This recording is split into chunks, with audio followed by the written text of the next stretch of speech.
শিশু রামিসা ধর্ষণ ও হত্যা মামলার রায় হতে পারে আগামী সপ্তাহেই। আত্মপক্ষ সমর্থনে ক্ষমা চাইলেন প্রধান আসামি সোহেল। যুক্তিতর্ক উপস্থাপন কাল।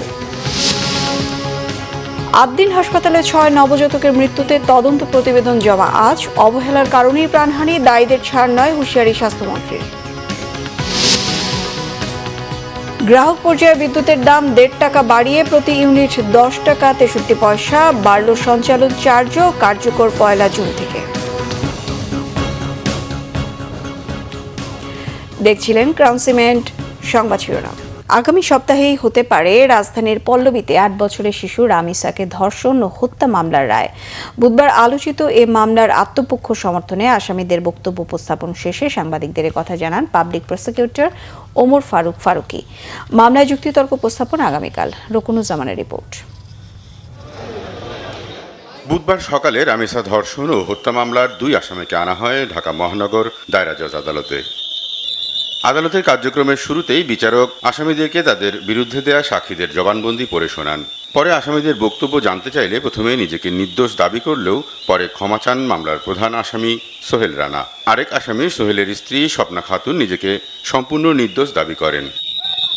বিচার দ্রুত শেষ করতে বৃহস্পতিবারের মধ্যে যুক্তিতর্ক উপস্থাপন শেষ করার চেষ্টা করা হবে বলে জানান বিশেষ পাবলিক প্রসিকিউটর।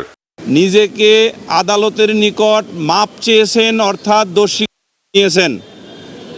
আর দ্বিতীয় স্বপ্না খাতুন যে আসামি, উনি স্বাভাবিকভাবে আসামিগণ যেভাবে নির্দোষ দাবি করেন উনিও সেই নির্দোষ দাবি করেছেন।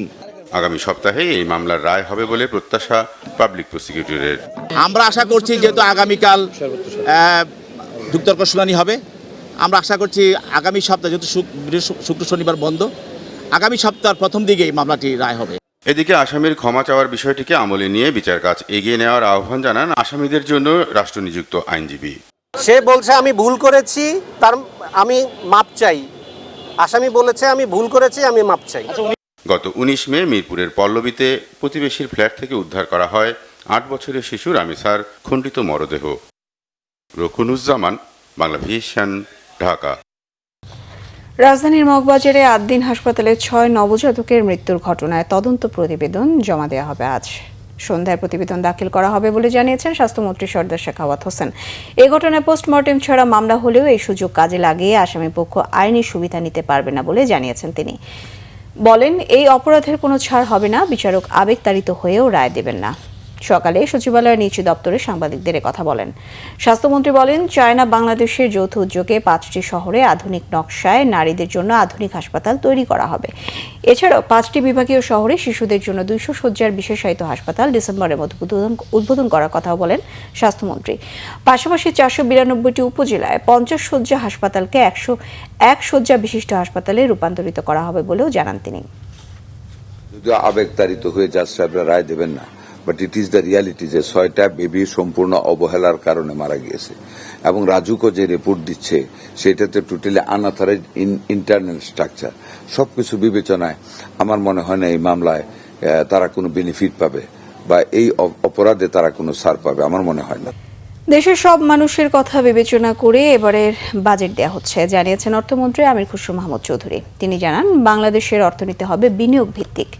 প্রধানমন্ত্রী তারেক রহমানের সঙ্গে জাপানের ট্রেডিং ও বিনিয়োগ প্রতিষ্ঠান মিৎসুই অ্যান্ড কোম্পানির প্রতিনিধি দলের সাক্ষাতের পর সব কথা বলেন অর্থমন্ত্রী। মিৎসুই অ্যান্ড কোম্পানি বৈশ্বিক পর্যায়ে লজিস্টিক্স, অবকাঠামো, ধাতু, জ্বালানি এবং খাদ্য বাণিজ্য সহ বিভিন্ন খাতে কার্যক্রম পরিচালনা করে।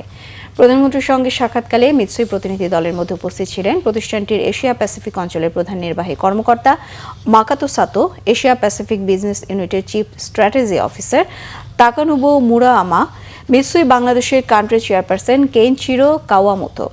পরে আমির খুসরো মাহমুদ চৌধুরী জানান, অর্থনীতির ক্ষতিপূরণে কাজ করছে সরকার।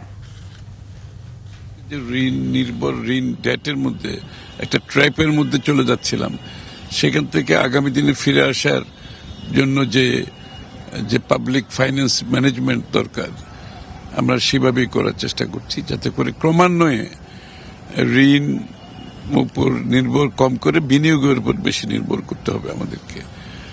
আমাদের পরিচালন ব্যয় ক্রমান্বয়ে কমিয়ে আনতে হবে, বিনিয়োগ বেশি বাড়াতে হবে। বিদ্যুতের দাম পাইকারিতে 19.85% এবং গ্রাহক পর্যায়ে গড়ে 16.68% বাড়ানো হয়েছে। এছাড়া সঞ্চালন চার্জও 23.96% বাড়ছে। চলতি মাস থেকে নতুন এই দাম কার্যকর হচ্ছে। বুধবার বিকেলে রাজধানীর বিইআরসি শুনানি কক্ষে এ ঘোষণা দেয় Bangladesh energy regulatory commission. Commission জানায়, গ্রাহক পর্যায়ে সর্বনিম্ন লাইফলাইন গ্রাহকের 15% আর সর্বোচ্চ 19.94% দাম বাড়ানো হয়েছে। গ্রাহক পর্যায়ে ইউনিট প্রতি বিদ্যুতের গড় দাম 1 টাকা 52 পয়সা বাড়িয়ে 10 টাকা 63 পয়সা নির্ধারণ করেছে বিইআরসি। এর ফলে গ্রাহক পর্যায়ে গড় দাম বেড়েছে 16.68%। অন্যদিকে পাইকারিতে ইউনিট প্রতি দাম 7.04 টাকা থেকে বাড়িয়ে 8 টাকা 39 পয়সা করা হয়েছে। জাতিসংঘের সাধারণ পরিষদের সভাপতি পদে বাংলাদেশের প্রার্থী নির্বাচিত হওয়া দেশের মানুষের জন্য গর্বের বিষয় এবং বাংলাদেশের গণতন্ত্রের বিজয় বলেছেন পররাষ্ট্র প্রতিমন্ত্রী শামা ওবায়দ ইসলাম। সকালে পররাষ্ট্র মন্ত্রণালয়ের সাংবাদিকদের সঙ্গে আলাপকালে পররাষ্ট্র প্রতিমন্ত্রী বলেন, শুধু জাতিসংঘ নয়, সারা বিশ্বের বাংলাদেশের ওপর আস্থা রয়েছে। এই নির্বাচন সেই আস্থারই প্রমাণ। এটি বিএনপির ধারাবাহিক কূটনৈতিক প্রচেষ্টার সাফল্যের প্রতিফলন বলে উল্লেখ করেন। কথা বলেন হাদি হত্যা নিয়ে পশ্চিমবঙ্গের তৃণমূল কংগ্রেস নেত্রী মমতা ব্যানার্জির বক্তব্য নিয়েও। হাদি হত্যার বিচার আমরা চাই এবং এই যাদেরকে যারা ধরা পড়েছে ভারতে তাদেরকে ফেরত এনে এখানে বিচার বাস্তবায়ন করতে হবে, দ্রুত করতে হবে। সেই বিষয়ে কিন্তু আমরা সচেষ্ট আছি। এখন আরেকজন একটা ইলেকশন হয়েছে আরেকটা দেশে, পাশের দেশে, সেখানে যিনি হেরে গেছেন তিনি বলছেন ওনাদের সরকারকে উদ্দেশ্য করে, সেটা নিয়ে এখানে আমার বাংলাদেশে আমার কমেন্ট করা উচিত হবে বলে আমি মনে করি না।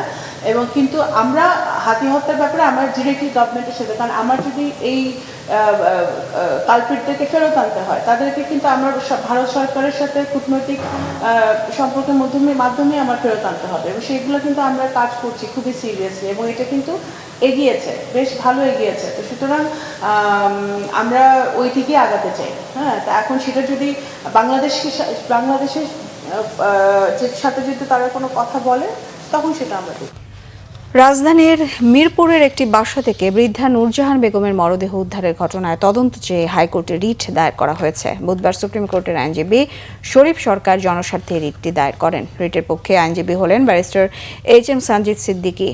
তিনি জানান, রিটে 75 বছর বয়সী নূরজাহান বেগমের সঙ্গে মানবাধিকার লঙ্ঘনের ঘটনা ঘটেছে কিনা ও তার প্রতি কোনো অবহেলা করা হয়েছে কিনা সেসব বিষয়ে তদন্তে নির্দেশনা চাওয়া হয়েছে। গত রবিবার মিরপুর 11 নম্বরের একটি বাসা থেকে 75 বছর বয়সী নূরজাহান বেগমের মৃতদেহ উদ্ধার করে পুলিশ। বেশ কিছুদিন আগে তার মৃত্যু হয়েছে বলে ধারণা পুলিশের। এই ছিল এখনকার মতো। পরের সংবাদ সন্ধ্যা 6টায়। 5টায় থাকছে নিউজ টপ 10। দেখার আমন্ত্রণ রইল। এতক্ষণ সঙ্গে থাকায় ধন্যবাদ সবাইকে।